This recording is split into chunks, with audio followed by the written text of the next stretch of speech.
Currently nga meron ng 13 na Logia Devil Fruits ang ini-introduce sa kwento ng One Piece. At bawat isa nga sa kanila may mga unique abilities. Kaya naman sa video nga na to aalamin natin ang top 10 na pinakamalalakas na Logia Devil Fruits. At para umpisahan nga itong topic natin mapunta na kaagad tayo sa ika-10 sa listahan natin. At ito nga yung Smoke Fruit ni Vice Admiral Smoker. We all know kung gaano ka-solid itong Devil Fruit na to. In fact ito nga yung kauna-unahang Logia Devil Fruit na inintroduce sa kwento. At kung gaano nga tayo napabilib ng Devil Fruit na to sa mga early days ng One Piece, ganun naman ito nag-underperform in terms of abilities. Sa tingin ko nga dahil yan sa properties mismo ng Devil Fruit na to, since isa nga itong gas. Ang sumunod naman sa listahan natin itong Suit Fruit ni Karasu. Honestly nung unang ang mag-debut itong kakayanan ni Karasu, isa nga ako sa naniniwala na isang paramisiya itong taglay niyang Devil Fruit, since specifically ngang ibon lang yung kinikreate niya gamit itong Devil Fruit na to. Pero in chapter 1083 nga ni-reveal na isa pala itong Logia type na Devil Fruit. Sa mga hindi nakakaalam itong suit nga yung powdered na uling. Nilagay ko nga na mas mataas sa listahan natin itong Suit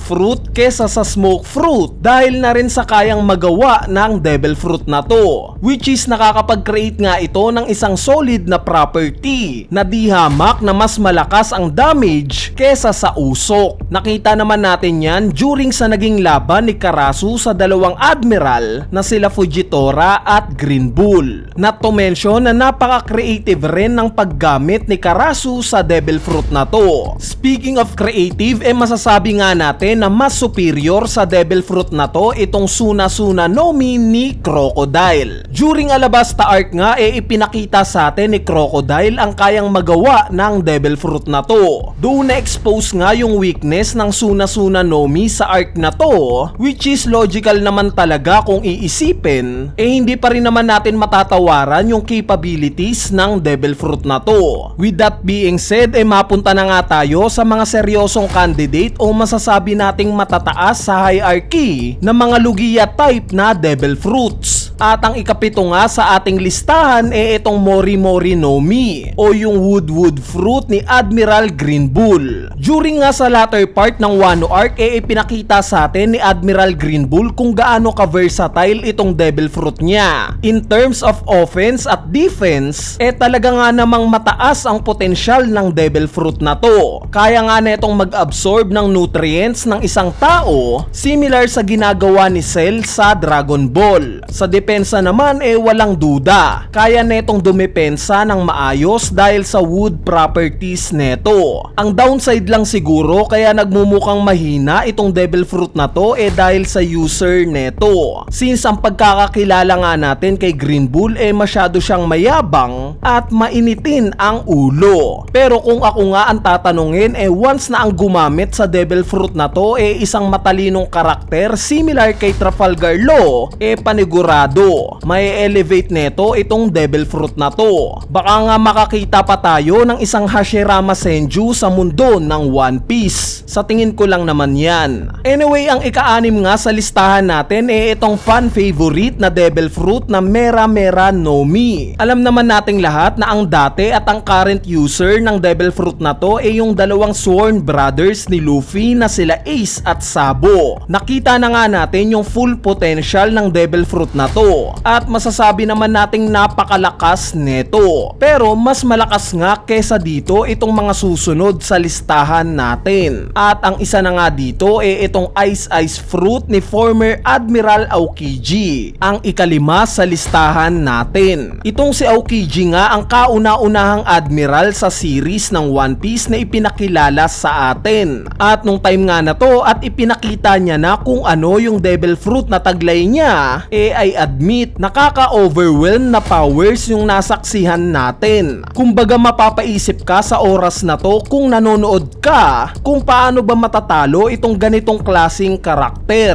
Dahil imagine guys kaya niyang gawing yelo ang karagatan dahil lang sa trip niyang magbike. Hindi ba nakaka-impress yun? At although later on nga sa kwento dahan-dahan nang ninenerf ang isang Lugia type na Devil Fruit dahil sa haki at iba pang possible weakness nila pinatunayan pa nga rin sa atin ni Aokiji na up to this point kaya niyang dalhin itong Devil Fruit na to. To the point na ito pa yung tumalo sa dati niyang teacher na si Garp. Kaya naman dahil nga sa mga rason na to sa tingin ko nga na worth it siya sa ikalima sa listahan natin. Ang sumunod naman itong Goro Goro no Mi ni Enel. No doubt na napaka-overpower ng Devil Fruit na to. In terms of offense at defense talaga nga namang spectacular ito. Ang problema nga lang ni Enel nung time ng Skypiea arc sa lahat ng pwede niyang makalaban yung nag-iisang kahinaan niya pa, which is yung rubber, si Luffy mismo. Pero kung itatapat nyo nga itong Devil Fruit na to sa kahit na sino or si Enel mismo laban sa mga pinakamalalakas na villain sa One Piece, I doubt na madadalian lang silang kalabanin itong si Enel. Agree ba kayo? Dahil bukod nga sa properties ng lightning na alam naman nating napaka-distractable talaga, kaya nga ring maging kasing bilis ng kidlat ng user neto. So bilis at power ang main abilities ng Devil Fruit na to. Ngayon kung nalalakasan na kayo sa Goro Goro no Mi, naniniwala nga ako na mas malakas kesa dito itong tatlong susunod sa listahan natin. At ang ikatlo nga sa listahan natin itong may pagkasimilar sa Goro Goro no Mi. At ito nga yung Pika Pika no Mi ni Admiral Kizaru. Bali bakit ko ba nasabing may pagkasimilar itong dalawang Devil Fruit na to? Dahil gaya nga kay Enel kaya ring gumalaw ng mabilis ni Admiral Kizaru. At kung ibabase nga natin sa facts or sa science,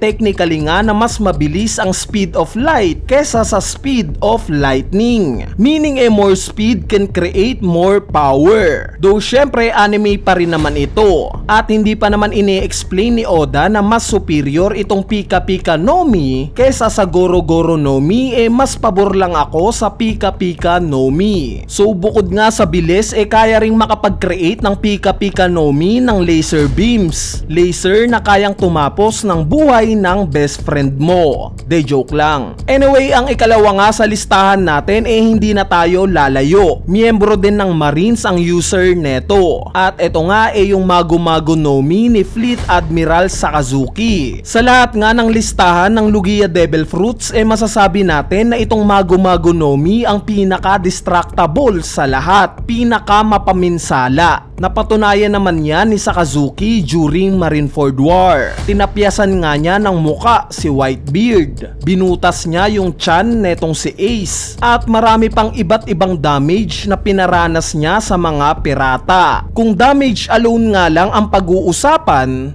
no doubt ito yung King of Lugia Devil Fruits. Pero kung in terms of versatility at literal na kayang wakasan ang mundo, ibibigay ko nga yan sa nanguna sa listahan natin. At ito nga yung Dark Fruit ni Blackbeard. Basically itong Devil Fruit na to kayang i-turn yung user neto into darkness. Yes, yung term nga na darkness masyadong malawak. Pero para mas madali nyo ngang maintindihan kung alam nyo yung black hole in real life, ganito nga yung nagagawa ng mismong Devil Fruit na to. Gaya sa black hole nakakapag-pull nga rin ng gravity yung user neto. Ipinakita nga yan ni Blackbeard ng makailang beses na. Bali kung inaakala nyo ngang tao lang yung kayang ma-pull ni Blackbeard gamit yung gravitational force niya, nagkakamali kayo. Dahil kahit ano nga kaya netong ma-pull. In fact kahit Devil Fruit user ka pa. Which is ipinakita nga niya ito laban kay Luffy. Although nasaksihan na nga nating ginamit ni Blackbeard itong Devil Fruit na to ng 3 beses sa laban niya kay Ace, kay Luffy, at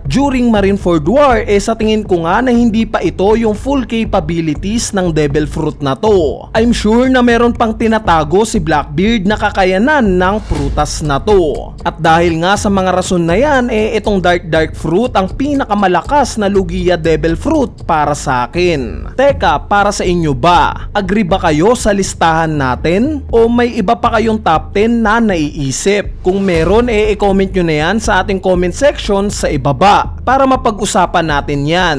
So yun lang, peace!